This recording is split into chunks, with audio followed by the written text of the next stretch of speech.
So it is 2:10, and I'm going to honor the fact that it's the end of a very busy day. So thank you for coming and hanging out with me during the last session.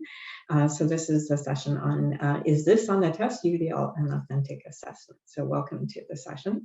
I'll try and keep my eyes on the chat, but if I miss any, or if I miss something, someone does, I don't mind if someone just turns on your mic and says, hey, there's a question, because I might miss it as we're going. All right. So let's get started.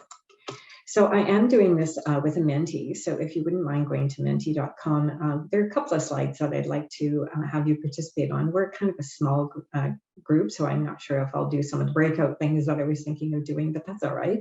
But if you could just join me on the mentee, so it's mentee.com, and in the chat, I'll just put the code, which is 5937573.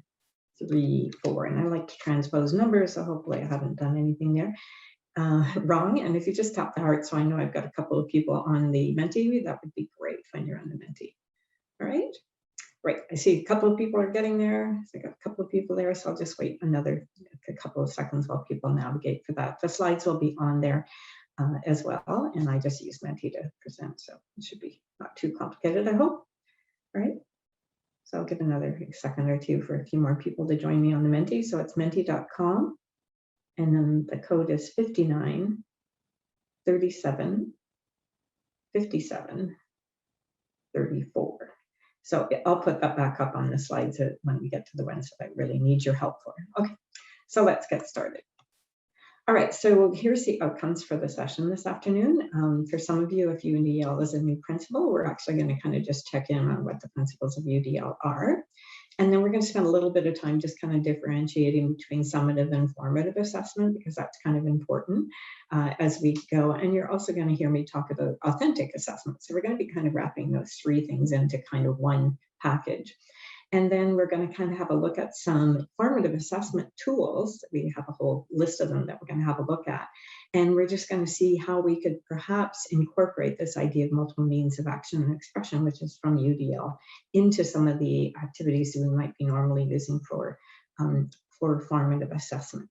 And then not likely to happen in the context of this particular workshop, when I realize, oh my gosh, it's 45 minutes. You're probably not going to get an opportunity to look at perhaps something that you're currently using for summative assessment and starting to look at, well, what might be some options around that. So that's okay. We'll leave that for homework, like I'm sure you're all looking forward to. All right. So the first thing I want to do is just a bit of an experiential thing. And I hope when I shared my screen the second time, I remembered to share my audio. So if I play this and people can't hear, just let me know right away, and I'll just reshare my screen, because I think I might have missed a little button on the second time when I was sharing my screen. So we're going to have a look at this, because it opens up what we talk about when we talk about universal design for learning, and why do we have it? And it's really that idea of, sometimes we talk about illusion, or my take on that is, really what we're talking about is different ways that students perceive information. So this is kind of a fun activity. So we'll go ahead and do that. And like I said, just yell right away. And if you can't hear this, and I'll just reshare.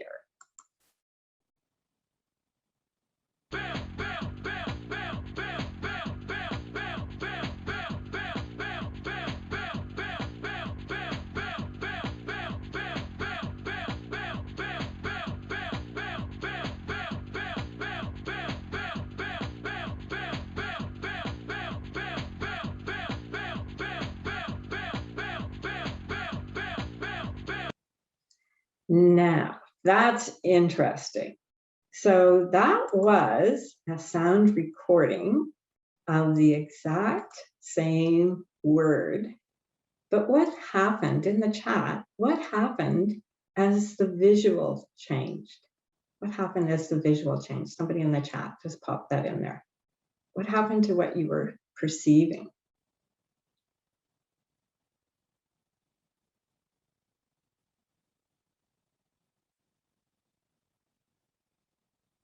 So what happened as those images changed and you were listening? Exactly. The words started to sound like what was on the screen, even though the word, the sound never changed at all. So this is really interesting concept because oftentimes when we're teaching, we think that we're being very clear with our visual information. We think we're being very clear with our auditory information. But in that diverse group of students in front of us, what we actually can have are people actually perceiving what we think is clear information in different ways. I think some of us are also used to the black dress. Was it a black dress in black and gold or white and gold or whatever that controversy was? But what made us do that?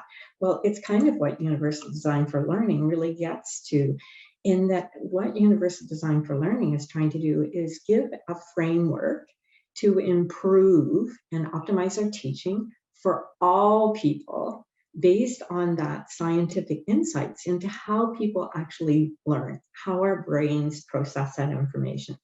So it's really interesting when we start looking at the principles of universal design for learning, how we can actually see the impacts of how, when we use some of those principles of universal design for learning, we can actually impact how our students are processing information and learning and everything else.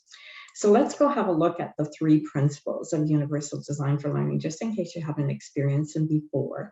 So the 3 principles are, first of all, we want to kind of look at the affective networks in the brain, the why. If our students don't know why they're doing something, they probably aren't going to be very engaged. What's the point? Why are we doing this?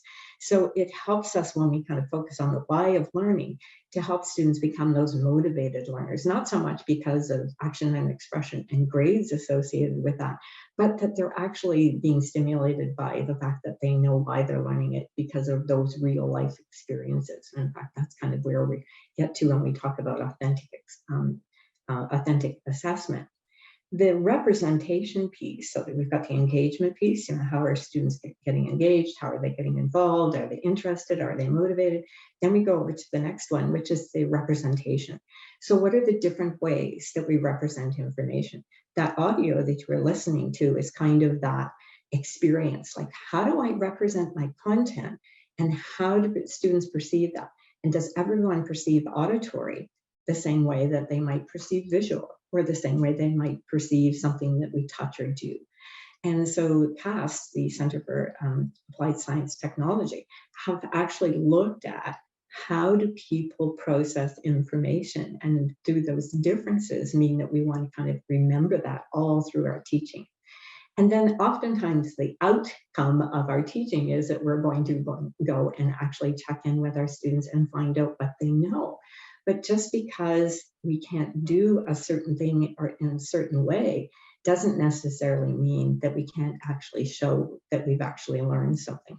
So we want to start looking at what are some different ways that we can kind of look at assessment. That's the kind of action and expression piece, so that we can actually then support our students in having them actually demonstrate competency in the different areas that they have been participating in our course in, and then thereby showing us what it is that they know. So we're going to kind of hone in on this action and expression, and these are the kind of guiding principles that they pull out when they look at action and expression in universal design for learning. So it's that idea of show me what you know. And so we're looking at, first of all, we want to provide sort of guidelines for that appropriate goal setting. It gets back to why are we learning that?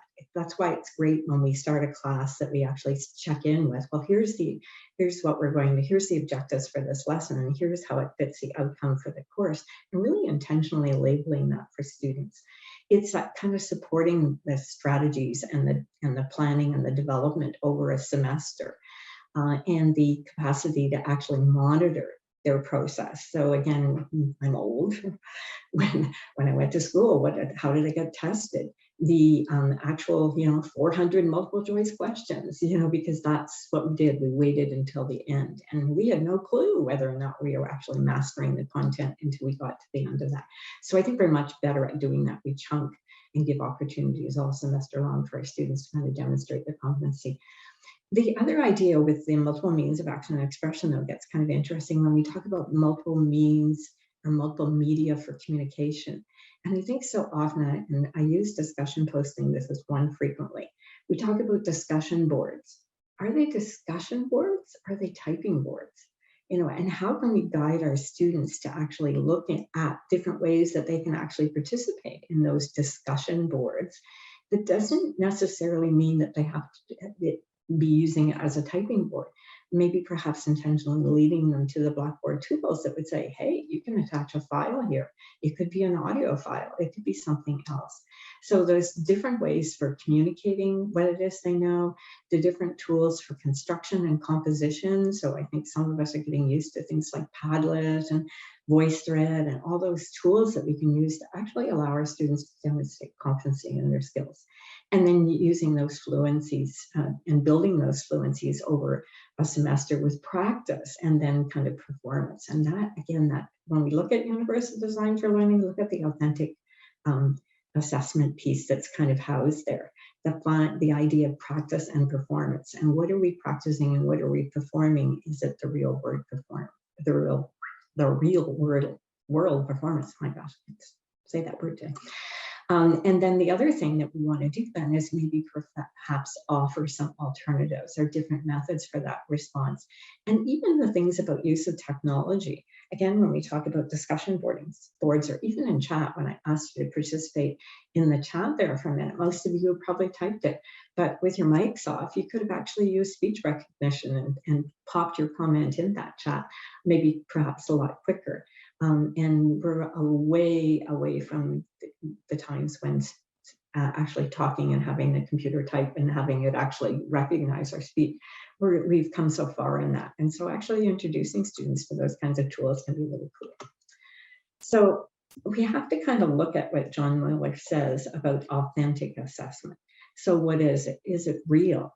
So authentic assessment is that form of assessment in which students are asked to perform real world tasks that demonstrate meaningful application and essential knowledge and skills. So oftentimes, you probably noticed if you read my little blurb, I come from Counseling Accessibility Services. And sometimes in that context, we'll often have that concern for how will they ever show this, that they know this in the real world. And sometimes my mind often goes to, well, how are you assessing them now? And again, we've come a long way from those multiple choice tests where now we have labs, simulation labs, whatever. And so we're looking for those ways that we can actually assess what our students know that actually is authentic assessment. And sometimes when we look at authentic assessment, we can also kind of start to look at what about the whole thing about academic integrity? So right now, are we kind of sitting in front of our keyboards in our rooms, or are we in this testing environment? And the testing environment now is not what a lot of our students are having at home, obviously. We don't have the quiet spaces to maybe be doing some of that assessing that we are still wanting to do, maybe through quizzes and stuff like that. We can't guarantee quiet. We can't guarantee uninterrupted times and things like that. So it's really interesting to look at it not only from an authentic assessment, but also be thinking about academic integrity, which is kind of interesting and cool. So I like this comment. Is an assessment an autopsy? Are we really just trying to find out who's dead, who hasn't kind of got it, and we can then declare them dead after an assessment piece? Or is assessment actually an opportunity for our students to actually show us where they're at without it being a death sentence, that it can be part of that journey that the students on while they're participating in our classes? So I kind of like that quote there for, is it an autopsy of our students, or are we actually providing an opportunity to kind of check in with where they are? So we know that there's different forms of assessment. We've got that for learning, that formative assessment. Where are you at? What did you get out of this in this moment of time, the kind of checking in? And then we also know that we need to do the summative. Okay, can you pull it all together and show me that you kind of can now apply what it is you learn, not just in the moment, but in the general broad sense for that real world authentic performance that we're expecting them to do. But the other one that's interesting is that we forget that assessment is actually learning as well. It is learning. It is learning about who am I as a student? Where am I at right now? And will it kind of motivate me? Sometimes we would say, yeah, motivation is if I don't get the best mark or I don't get a passing grade, that can be motivating in itself. but it's also to kind of just check in, where am I at? I like today, several times during the day, people have been talking about reflective learning, and where am I at as a student? And what does that mean for me going forward? Or where am I at as a faculty member? And what can I do to kind of take care of myself? Or what can I do to kind of improve teaching and things like that? So I think we all have that opportunity to kind of take assessment and help it be a reflective self-assessment monitoring process, which can be really interesting to do with our students. So I have a little activity here for you. If you're on the Menti with me, I've identified 3 different points there. I've got traditional assessment over on the left-hand side, and I've got authentic assessment over on the right-hand side. And what I'd like you to do is just use your slider and just kind of go, well, I'm not quite sure whether when I'm measuring knowledge, am I using traditional assessment or am I using authentic assessment? So when I'm measuring what students know, where do you think that kind of falls in the traditional or authentic assessment piece? So you should be able to just use your slider to pull that over. Same thing with assessment. Does assessment in traditional assessment, does assessment direct curriculum, or is that an authentic assessment kind of mindset? So these are a little bit, and then the last one is promote what knowledge? Is that traditional assessment, or is that more authentic assessment?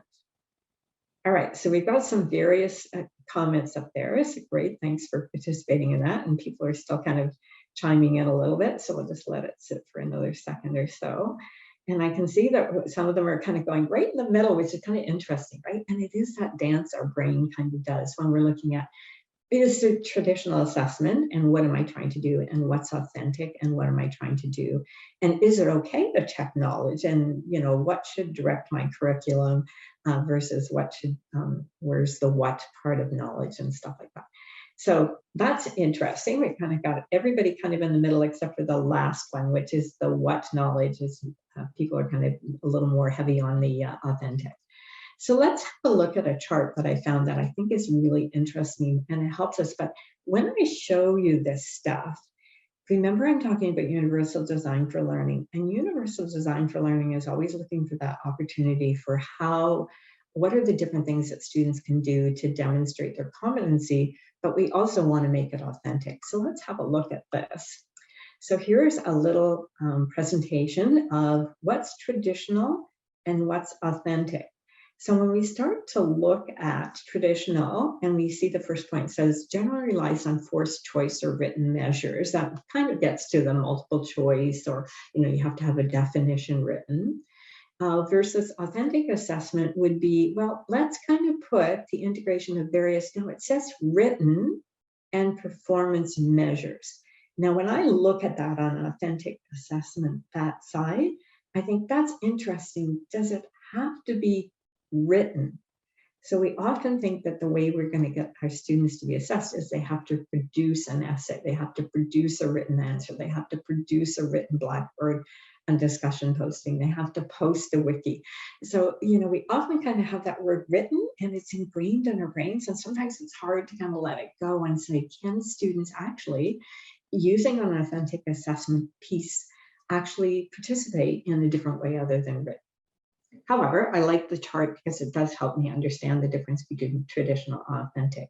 Let's do a couple more.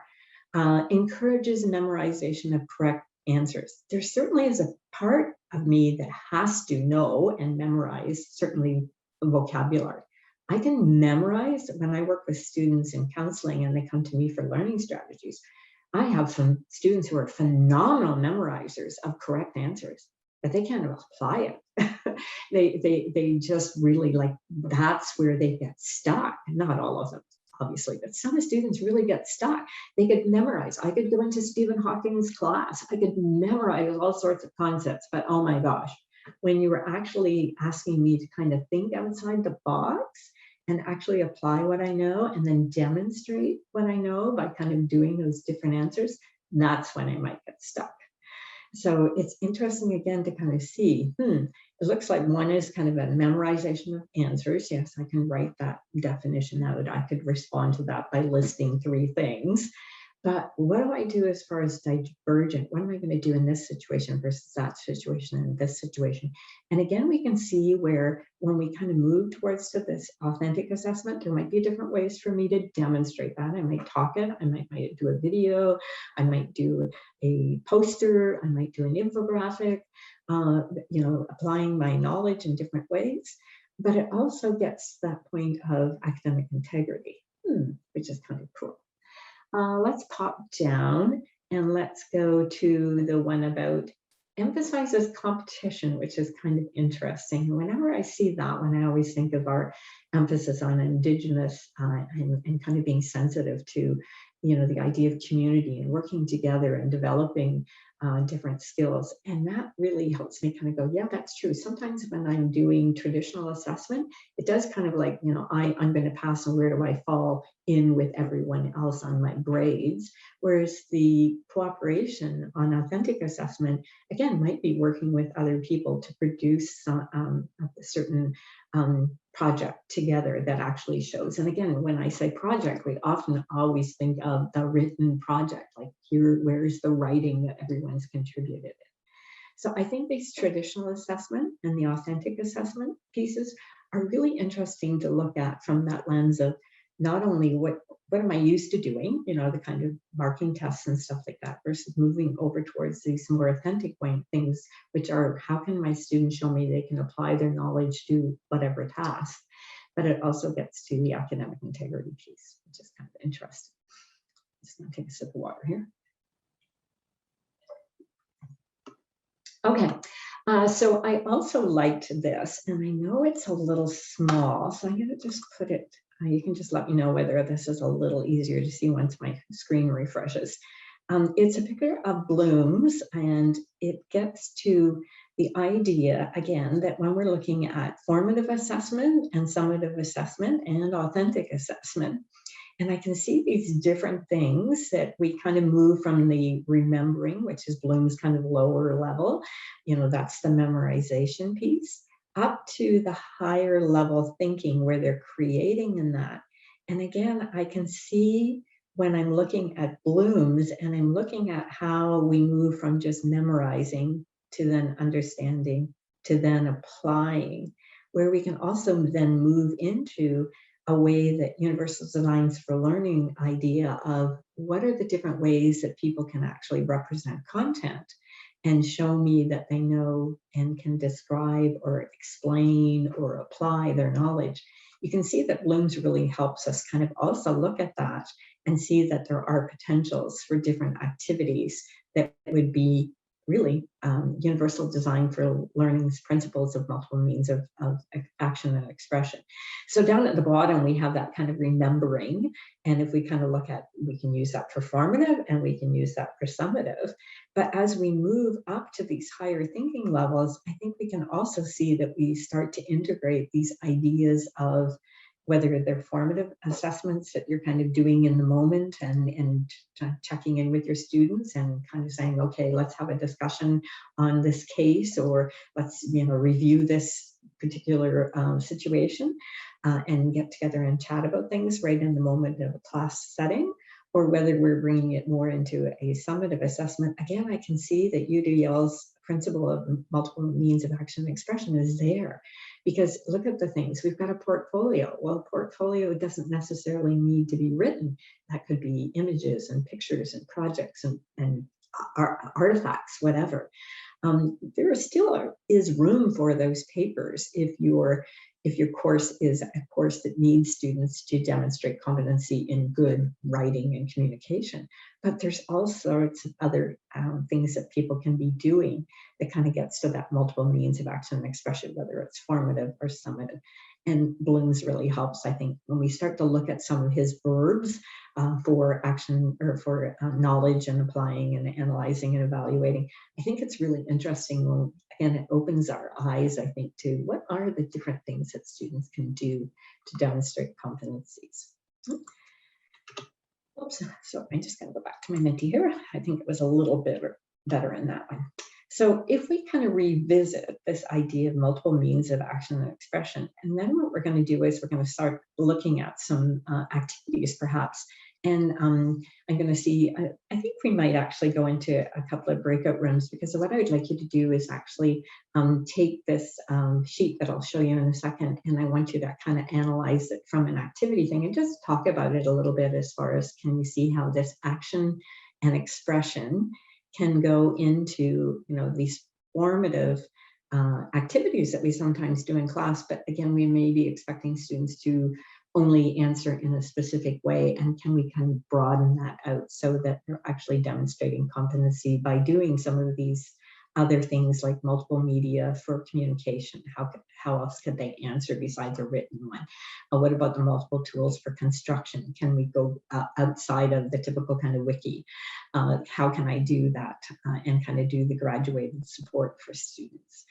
So that's where we're headed. We're kind of looking at multiple means of action and expression. We've kind of looked at formative, and we've looked at summative, and we've also looked at authentic, because if we actually move away from some of the typical handwritten, true false questions on a test, what can we do to be kind of checking in with our students, right? So this is the document. What I'm going to do, whoops, not that one. I think it's this one. Just give me a second. I'm going to pop this in the chat, and I believe if I pop it in the chat, you guys will all have access to it. So just let me know if you can access that. And then what I'd like you to do is, so somebody just give me a thumbs up or a yes on, or turn a quick mic on, and just let me know, can you actually access that document? Right, okay.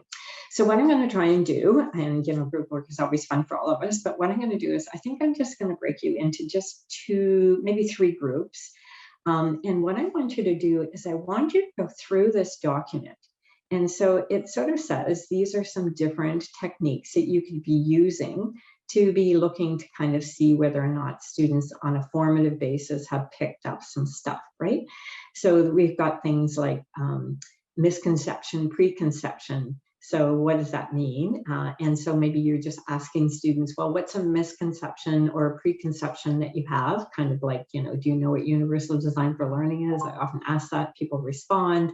And then I get that kind of misconception. I kind of know what they know, and then what can I do? But typically, what do we do when we do that kind of check-in? We say, do it in the chat or something like that. So what I want you to do is, in your group, I'd like you to kind of look over the list and pick one. And we'll give this about 5 minutes. Just kind of look at the task that you've seen as a formative assessment tool.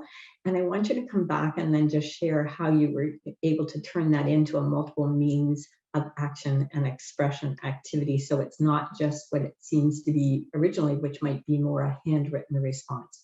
Have I made that clear? Is anybody a little confused? So you're going to access this document. You're going to pick one. Your group members will just pick one of the tools, like the minute paper. And then you will, in a group, just kind of discuss, how can I bring that idea of multiple means of action and expression, instead of just thinking it as a writing task. If it's obviously a writing task, how could you turn it into something else other than just a writing task? All right. So I threw you into groups, and I asked you if you could pick one of those activities that's on that classroom techniques, which are primarily, formative assessment tools.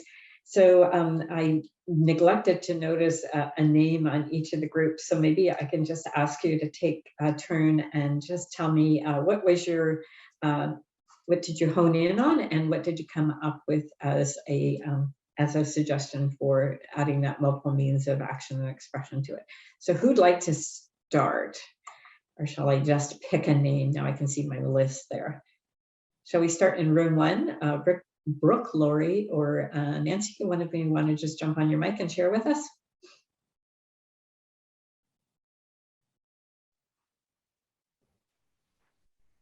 I did sort of enter this group a little. It's Nancy talking. Hi. I entered this group a little bit later. I had a bit of a challenge getting into the groups. I'm sorry. But we did talk a little bit about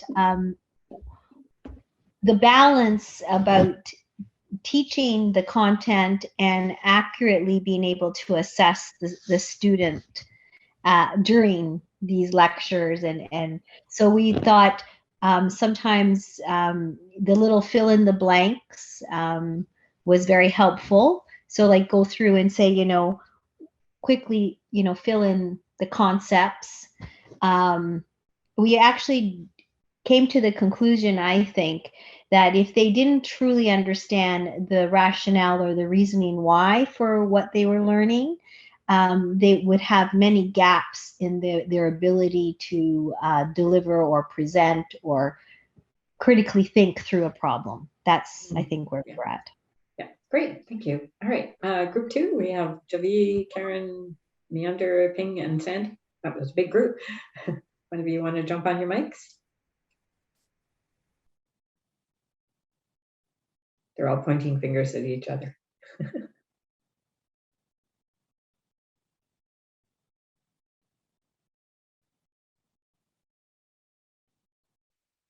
Okay, I guess I'm up.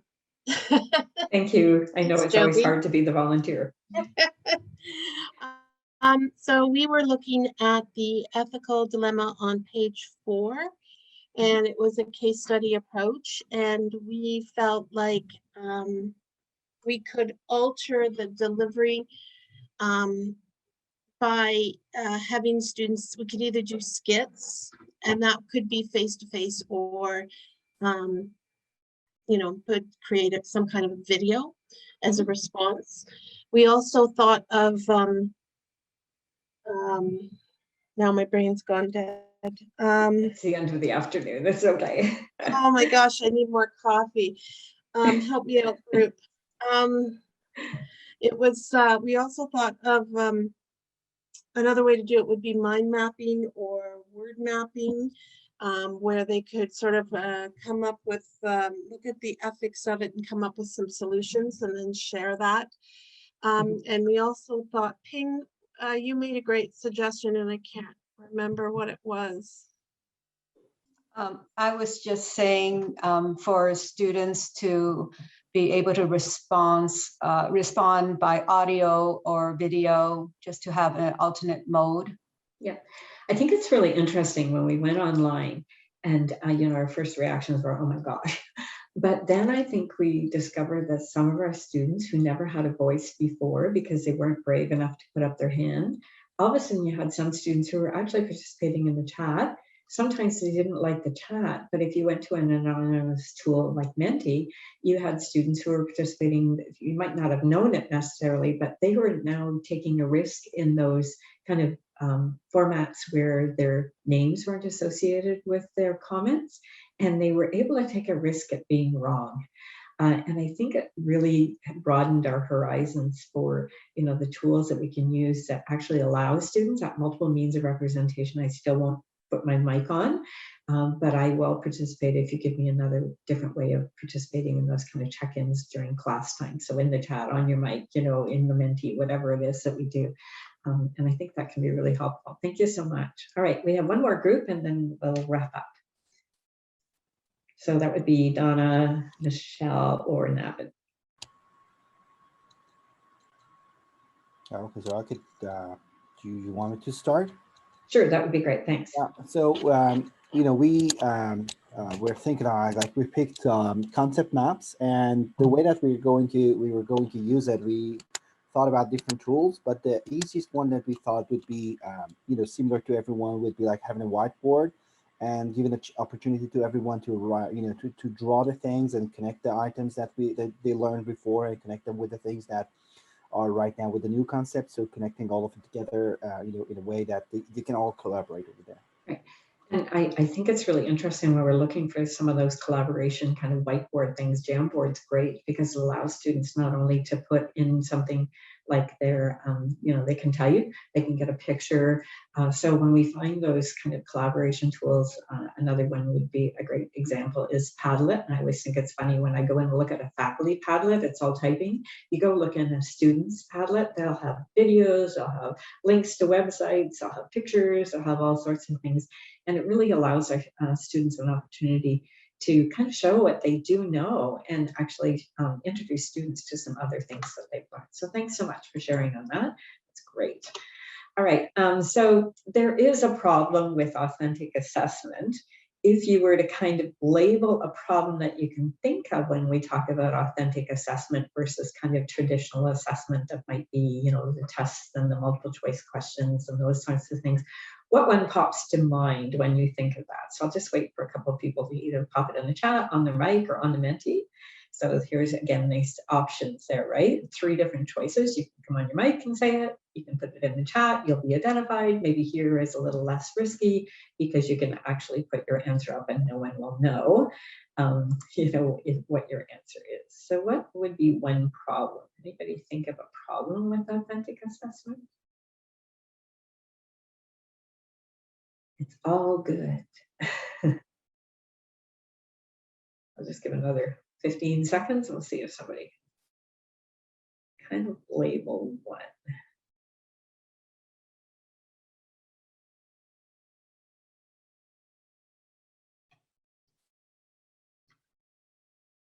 Gave you a little hint there. So I'm going to go forward. And I think the biggest one, the biggest one that I think we often associate it with is time.